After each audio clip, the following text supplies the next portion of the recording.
Hey, what's up everybody? Welcome back to un gran bro momento.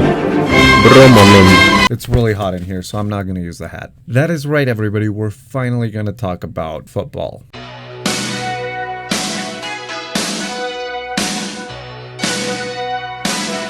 No, we're talking about the other football, soccer.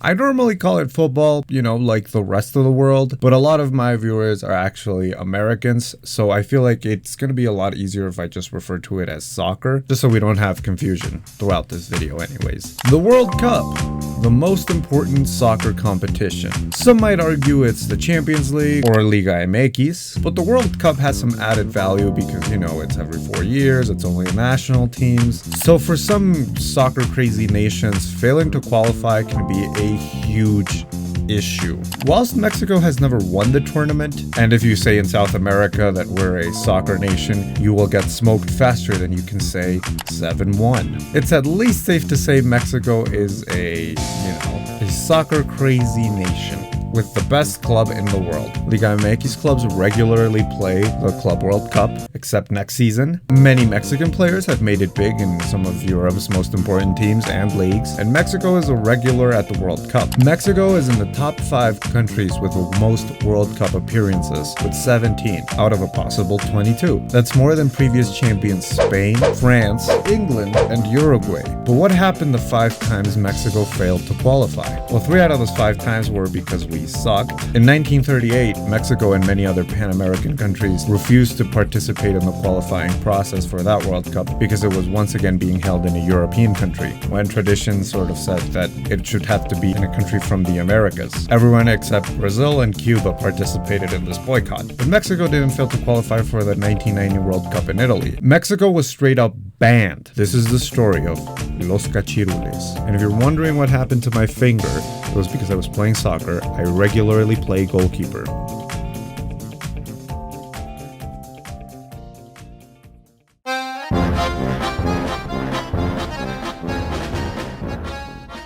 A cachirul in Mexican Spanish refers to someone pretending to be something they aren't. The name comes from a popular TV character from the 50s and 60s, Cachirulo.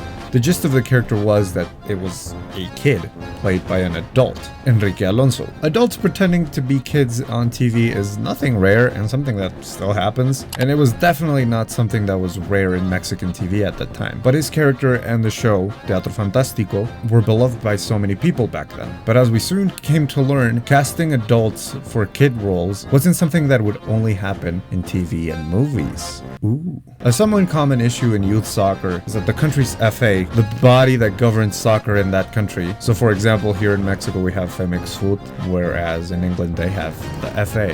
Some of these organizations tend to lie about the age of their players in order to get them to play in these tournaments, even though they are way above the age. This was a strategy that the Mexican FA used during the 1988 CONCACAF Youth Tournament. But what was so important about this tournament? What was the big deal? Well, the 2 best teams would qualify for the Under-20 tournament in Saudi Arabia. Mexico sent 20 players, 4 of them above the age of 20. José de la Fuente Guzmán, José Luis Mata Santa Cruz, Gerardo Jiménez Cantú, and Aureliano Rivera Bueno, who was already 27 at the time of playing that tournament. Mexico was drawn into Group 2 with Canada, Cuba, Bermuda, and the Dutch Antilles. Mexico cruised through the group, winning all 4 matches, scoring 15 goals and conceding just 1. In the next round, Mexico and Cuba progressed, where they would face off against Costa Rica in the United States in another round robin. This time around, Mexico beat Cuba in the United States, but did not beat Costa Rica. But it didn't matter. They still secured their pass for the World Cup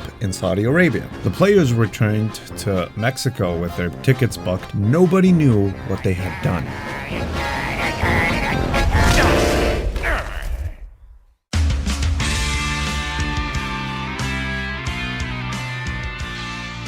Yo no soy un coleccionista, soy un acumulador. Yo iba a un mundial y me llevaba 2 maletas y regresaba 5. ¿De qué eran las otras 3? No eran ropa, no eran regalitos. Era todo lo que me encontraba en la sala de prensa, todas las revistas, aunque estuvieran en coreano. Y tiene que ver con los cachirules, porque yo guardaba todo. Y un día nos dice la Federación Mexicana de Fútbol en abril del 88, les vamos a regalar por primera ocasión el anuario oficial que hace la Federación. No había internet, entonces que te dieran un documento oficial, una revista oficial con las edades, con los nombres, con las historias de los equipos, caray, pues fui en primera fila ya que me dieran mi anuario. That's Antonio Moreno. He broke the story. Prior to the tournament, FIFA, soccer's governing body, had warned federations about trying to cheat in the youth tournaments in one of their monthly press bulletins. Moreno, as a known journalist, would get this bulletin regularly. He read FIFA's warning and decided to check the Mexican FA's albums, where they kept records of all the players. Moreno compared the ages in the Mexican FA albums and FIFA's records of the U20 tournament, and discovered that the team was cheating. Moreno originally published the story anonymously, and he received threats from the Mexican FA. However, Moreno was backed by José Ramón Fernández. Now, for those of you who aren't Mexican, Joserra and Faitelson, one of his pupils, are probably the two most controversial sports journalists of all time, hands down. Joserra at the time was the most important face in sports journalism. He presented the show Deporte B and A la Misma Hora, very popular sports shows at the time, perfect to break the story to a wider audience.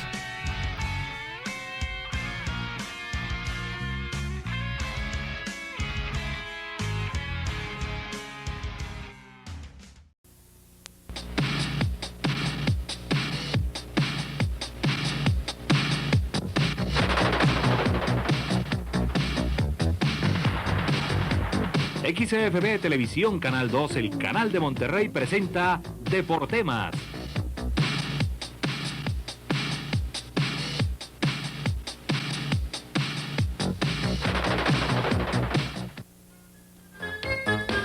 Cuando se intenta uno pasar de listo, muchas veces o logra grandes cosas o le va como en feria.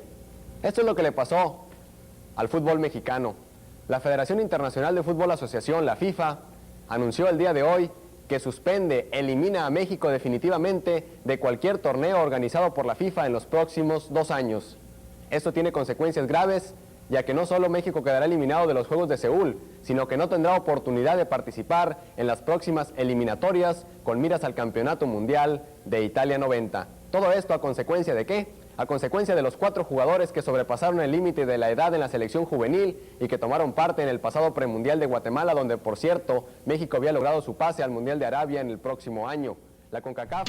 After Joserra broke the story, it sent shockwaves throughout Mexican sports. Newspapers like La Jornada published the article, and various other journalists started looking into the 4 players. Now, it's important to realize that this was before the internet, because originally the story stayed mainly locally, but it would reach its way to Guatemala and the United States, who presented these allegations to CONCACAF, the governing body of North, Central America, and the Caribbean. CONCACAF's original resolution was to ban the men's Mexican under-20 soccer team for just 2 years, essentially taking away their qualification to Saudi Arabia and giving it to the United States. However, the story got bigger and FIFA got involved when the Mexican FA wanted to repeal the sanctions and brought the case to FIFA. Essentially, they did a self-report. FIFA agreed with CONCACAF's sanctions, but still found them a bit light and thought a bigger punishment was in order. They decided not to only ban the under-20 team, but to ban every team of Mexican soccer from international competition. The ban prohibited Mexico to play in the 1988 Seoul Games and the 1990 World Cup in Italy.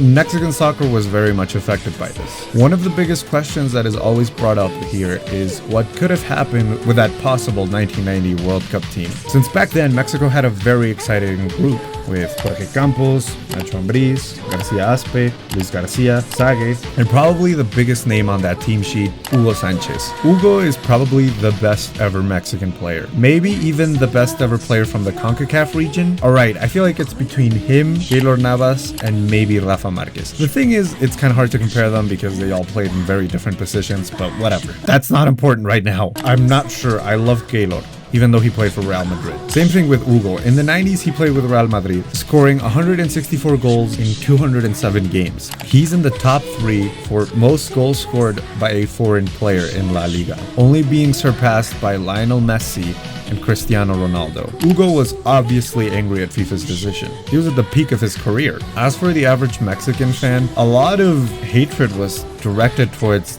Mexican journalists who broke the story. Many groups even protested FIFA's suspension and urged them to overturn the suspension for the senior team. Anyways, with that in mind, where are the four Cachirules today? Jose Luis Mata and Gerardo Jimenez did not continue their careers after the scandal. Jimenez played for Monterrey for a bit, but he never found his place in the team. On the other hand, Mata played for Atlas for a couple of years and eventually became a coach for some of the youth teams. Kind of ironic, isn't it? As for Jose de la Fuente, he never found a team and he never played professional soccer ever again. The one that definitely had a wild career was Aurelio Rivera. He played for a variety of teams, but he found a spot playing for Puebla and became a very important player for that team. It seemed like he overcame the scandal until he landed himself in prison. Yes, that is correct. Aurelio Rivera was sent to prison for 2 years after running over marathon runners whilst drunk driving. You'd think that after prison he'd never play professional soccer ever again, but you would be wrong. He played 4 more years of pro soccer and then retired in 2001 with Lobos Buap. That's a wild life story. That's the story of probably the darkest moment in Mexican soccer. Something that definitely delayed the development of the sport, and something that we still haven't recovered from. That's it for me today. Follow me on all my social media. If you're too lazy to type this into something, there's a link below. If you want to support the show, you can donate to my Ko-fi. Check out my last video, World Theater Trinidad and Tobago. Check out the last episode of El Bro Momento. Still got time? Check out my podcast, Trash Talk, on Spotify. I know it's taking me a while to post these videos, but I've just been busy. Turns out college is really hard. Okay, you know, you think it would give you a bunch of free time, but it doesn't. Also, I do a bunch of podcasts, and TikTok is really fun. Procrastination is epic. Like and subscribe with notifications on, and I'll see you next time. Bye. Ich bin glücklich und denke grad an dich. Die Welt ist ruhig und das Gras wird grüner. Weiße Wolken türmen sich über mir drüber. Ich bin glücklich und denke grad an dich. Die Welt wird ruhig, wenn ich dich berühre. Ich war dumm, doch wir beide sind klüger. Meine Gedanken